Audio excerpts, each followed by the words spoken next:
Hello అండి, welcome to కృషి recipes.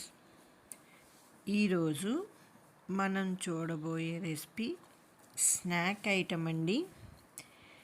Evening టైంలో ఈ విధంగా స్నాక్ చేయండి. పిల్లలు పెద్దవాళ్ళు అందరూ ఇష్టంగా తింటారు. దీనిలో మనం వెజిటేబుల్స్ కూడా యూస్ చేస్తాము, అలాగే ఆయిల్ కూడా తక్కువ పడుతుంది కాబట్టి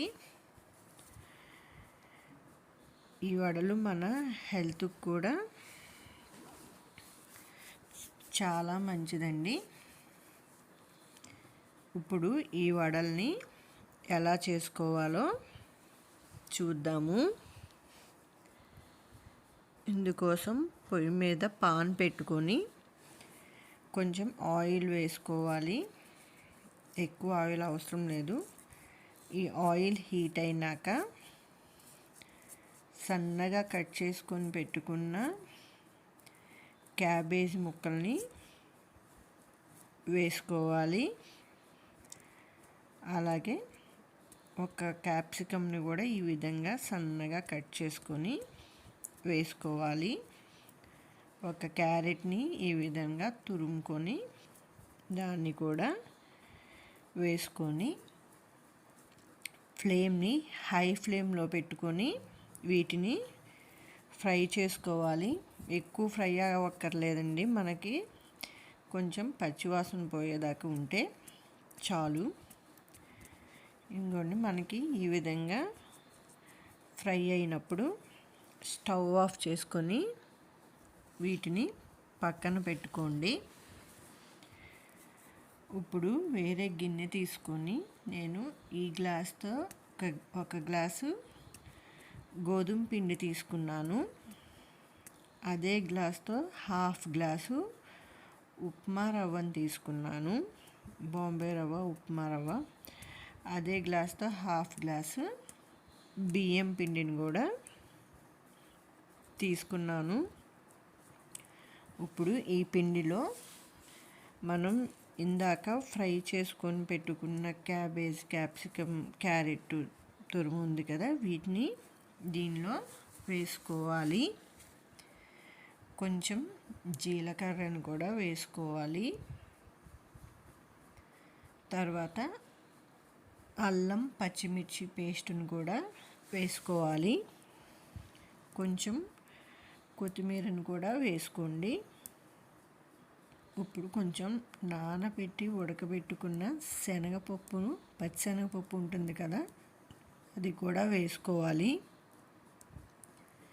అలానే ఉడకబెట్టుకున్న స్వీట్ కార్న్ కూడా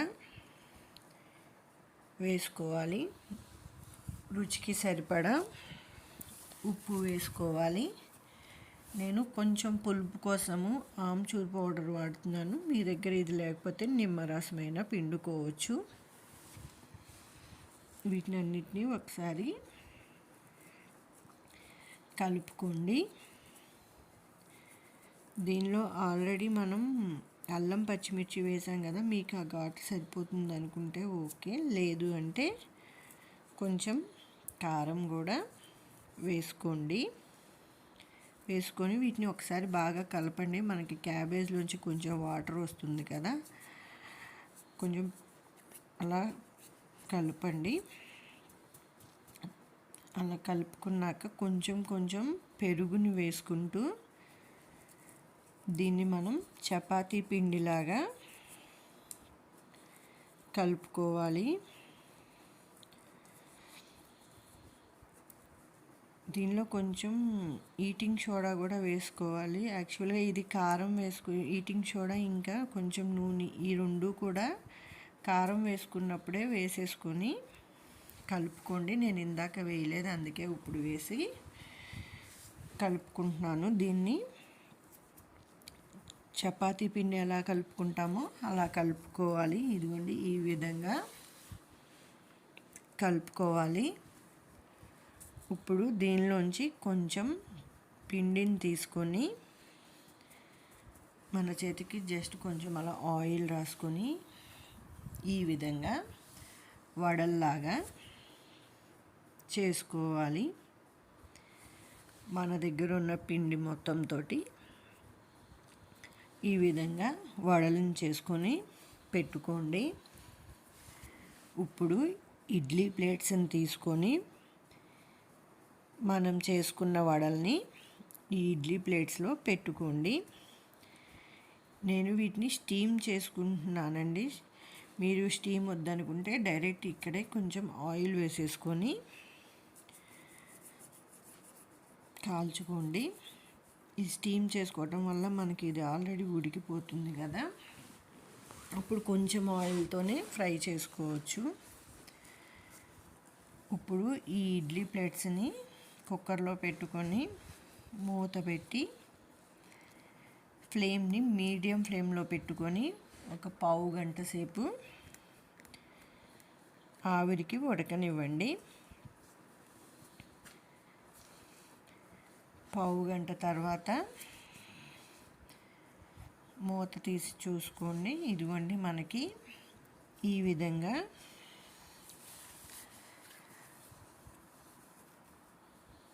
వడలు ఉడికిపోయి ఉంటాయి. మీరు కావాలంటే ఇట్లనే తినేసేయచ్చండి తినగలము అనుకుంటే. ఇప్పుడు ఈ వడలన్నిటినీ తీసుకొని ప్లేట్లో పెట్టుకోవాలి. ఇదిగోండి ఈ విధంగా పెట్టుకోవాలి. ఇప్పుడు పొయ్యి మీద పాన్ పెట్టుకొని కొంచెం ఆయిల్ వేసుకొని వీటిని ఫ్రై చేసుకుందాం. ఎక్కువ ఆయిల్ పట్టదు, కొంచెం ఆయిల్ వేసుకోండి. ఈ ఆయిల్ హీట్ అయినాక మనం చేసుకొని పెట్టుకున్న వడలని ఈ ఆయిల్లో వేసుకోవాలి. ఈ విధంగా వేసుకున్నాక వీటిని ఒక సైడు ఫ్రై అవనివ్వండి. కొంచెం